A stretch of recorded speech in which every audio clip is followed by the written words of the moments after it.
Hey guys, so this one's more detailed into our corn planting situation, kind of what we do with our cover crops and no-till. So kind of got some explanations in there of what we do, how our planter works, some different things like that. So give us it's been a couple weeks since I put a video out, so a lot of back and forth, but I tried to get some high points and stuff, and maybe, answer a few questions that maybe some people were thinking or whatever they may have when they watch it. But if you do have questions or comments, let me know. I'll answer them. It's kind of why I'm doing this, to show people what we do. So again, hit the like button, the subscribe button, and if you have any questions, like I said, hit me up and we'll get a conversation going for something you want to see in my videos, or want me to focus more on. Let me know that too. So like I said, thanks for watching. Well, I'm planting corn. Just got the 7520 in the field cultivator, just working out some sprayer ruts from last year. Not ruts necessarily, but tracks. There were some low pockets in this farm, and was in beans last year, so when we sprayed the beans, we made a few tracks, just hitting those spots to level them back out. Because like I said in a couple of other videos, we're no-till, so that's kind of what we're doing. And right now I'm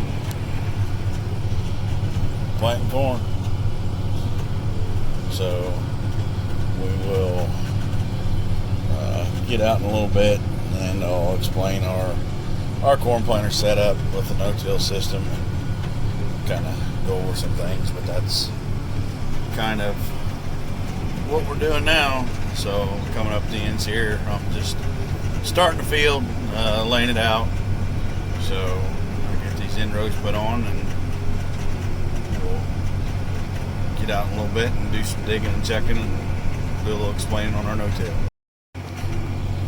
Okay, so this was a field of soybean stubble that we're planting corn into. Like I said, we're no-tilling the corn into it. The majority of our corn is no-till.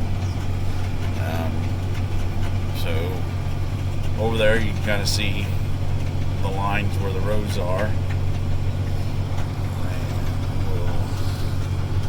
we'll go back, and there's the planter. We run row cleaners.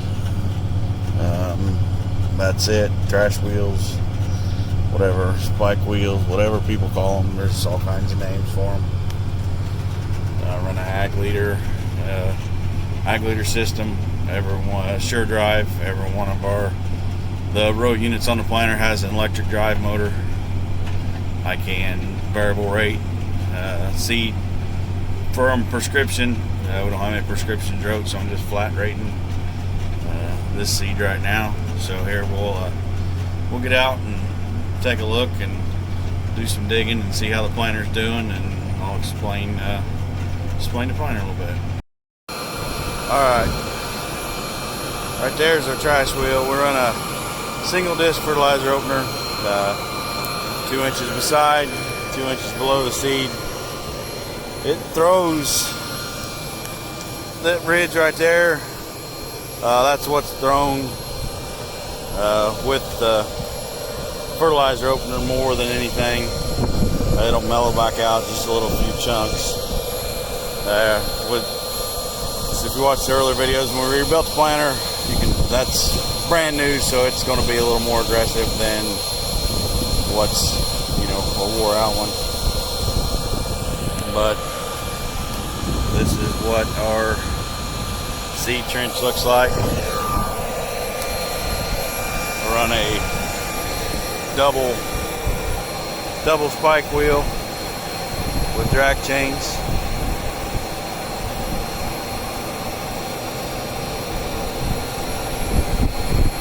So we'll get out and do a little digging and do some checking.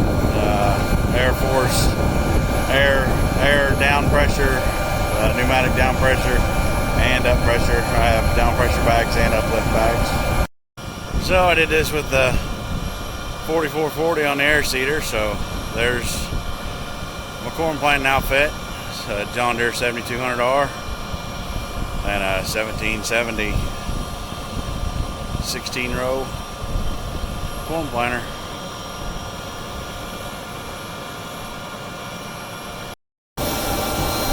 So row 14 showed it was planted a little low, and then it blanked out. Well, the zip strip from the bag was in the bottom of the hopper. Well, there's your problem.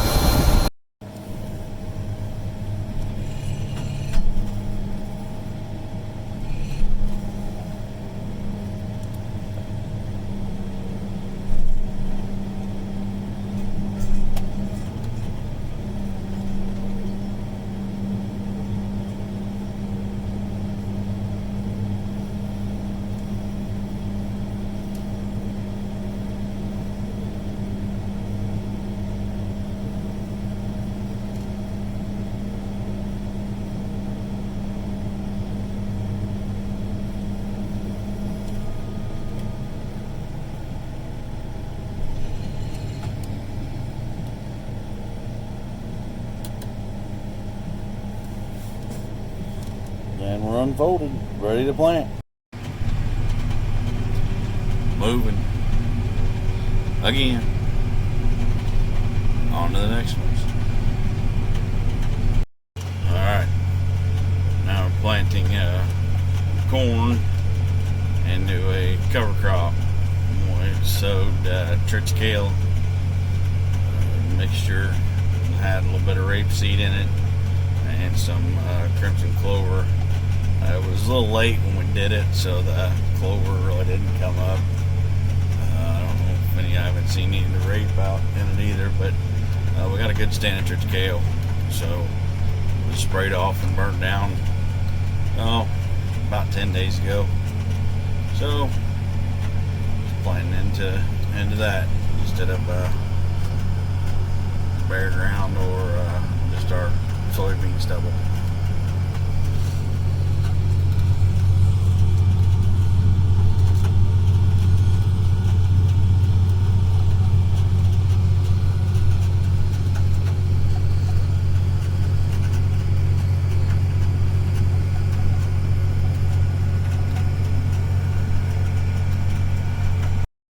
Alright, we're in this cover crop field, so we'll get out, check around a little bit, look at the seed trench and different things and see how it's doing. So again, just running row cleaners and double spike wheels using the other twisters and drag chains. So we'll take a look at this out here. It'll be easier to see. In front of the tractor, we got better lights and can look at what it's doing here. All right, so here's the planter pass of what it's doing. Over here, this is the last row right there. So this is what we're planting into. Soybeans last fall.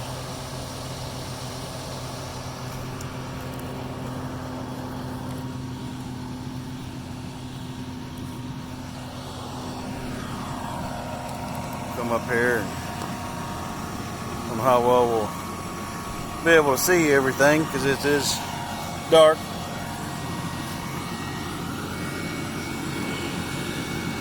But that's kind of how mellow we're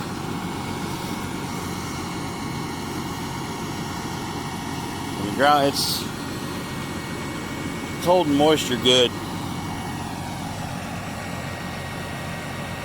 Alright, we're back at planting corn. Had a rain delay the other day, so we haven't getting kind of spotty. We get about 1 day a week to plant. And get a rain to keep us out for a couple days. So it's kind of windy. So I don't know how it's going to affect the video right now. But we're planting. The other night, planted into a cover crop with triticale. Now we're planning to do a terminated cereal rye. See, it's brown. It's been sprayed off. So we'll take a look at things and see what it looks like.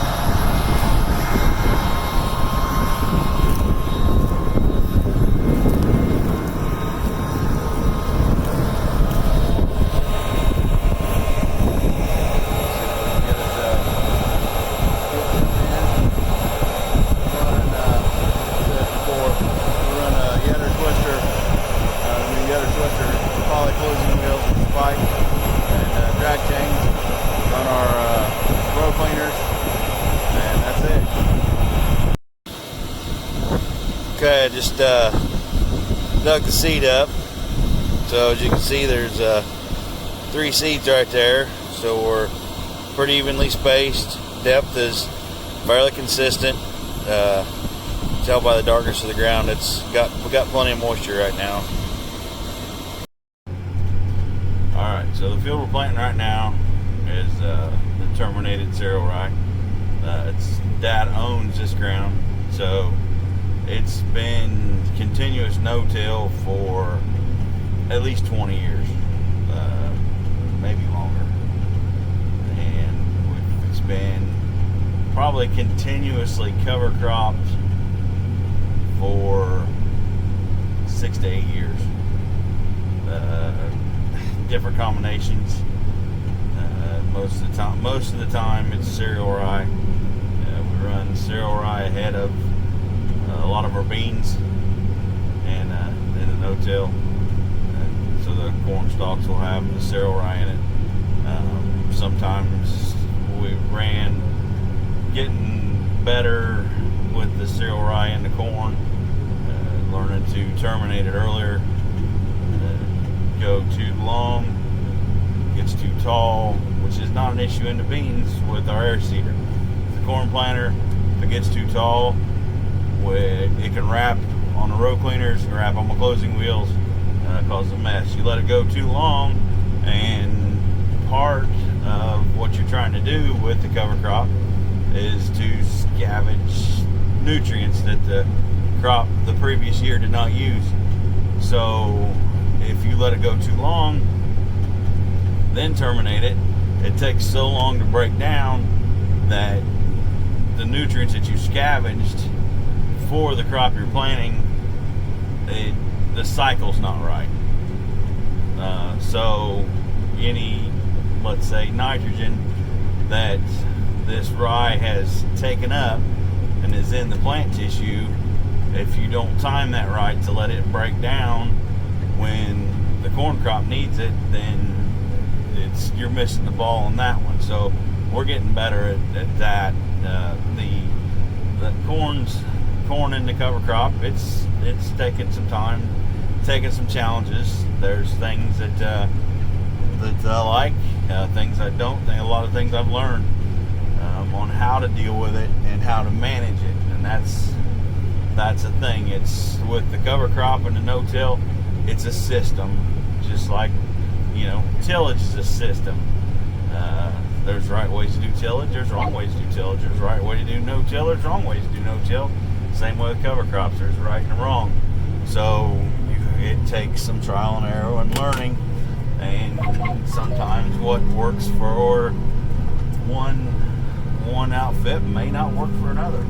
We're trying to figure out what works for us, and I think we're getting there on the corn side. Beans are easy. If anybody wants to ever try cover crops, do it with beans. Cereal rye and beans is one of the easiest things you can do.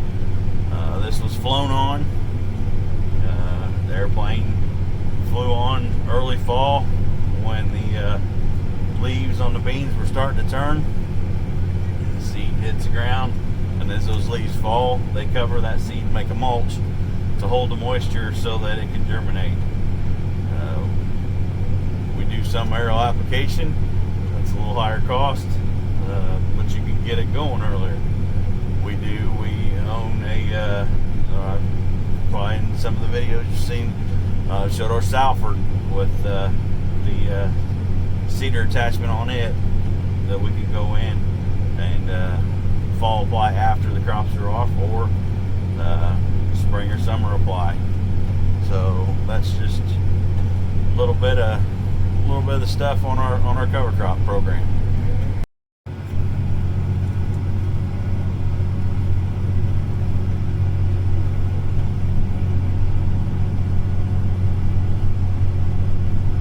All my videos are done on my phone, so I'm trying to get I've got a phone holder here in the tractor to try to help with some of this, but so this is just kind of a planter view as we're going across the field.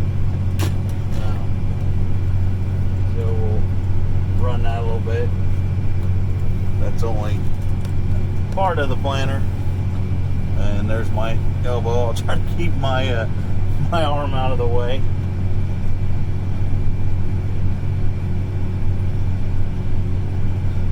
You can see the our 2x2, 2 inches away, 2 inches below. The fertilizer, starter fertilizer on the planter. It's a 1034-0. You can see the row cleaners working.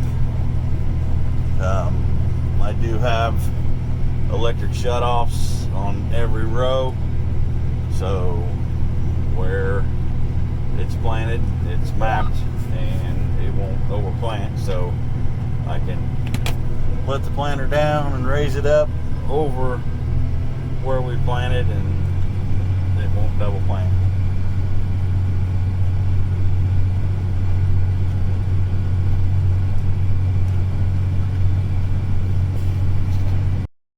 Okay, so row 9 stopped planting according to the monitor.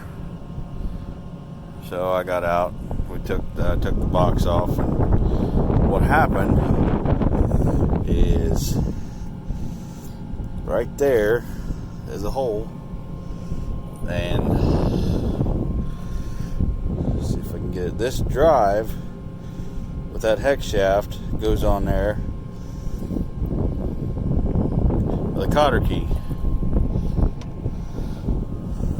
Well, the cotter key broke. So that hex shaft goes in right there, and this is the electric motor that runs the meter, vacuum meter, on the bottom of the box. So that's the cup.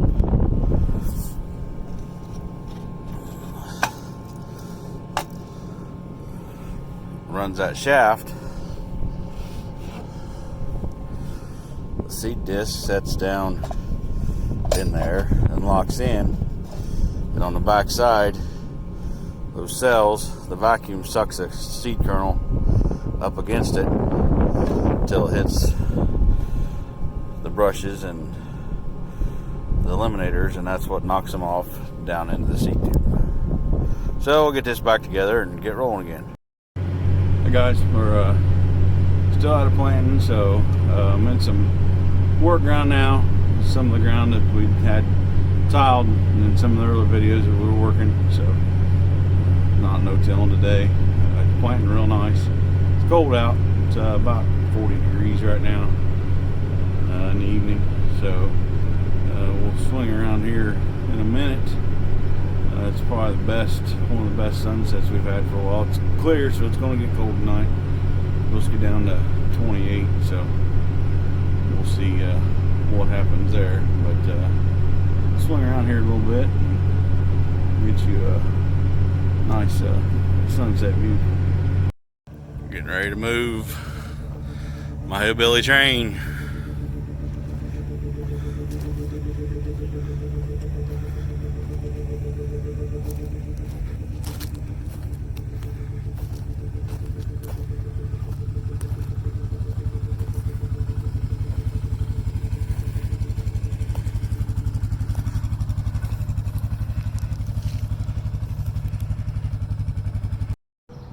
Well, our box of empty box, or stack, I guess, of empty boxes for beans is getting bigger. Our mess of empty bags in the barn for corn is getting bigger, and our stack of full bags for corn is getting smaller. Got, I don't know, 120 acres of corn left, about 400 acres of beans. So we're getting there, but as you can tell by the water, we're on a little bit of a rain delay, about like everybody else in basically the Midwest right now. We're a little more fortunate than others. Heard some reports of some real heavy rain and some flooding again. So my thoughts goes out to those guys and what they're going to have to deal with. We're not too terrible bad now, but they're still calling for a bunch of rain. So I want to thank you guys for watching. Like I said, hit that like button, subscribe if you haven't. Like I said in the beginning, if you have questions or comments or whatever, things you want to see, let me know. So thanks for watching, guys.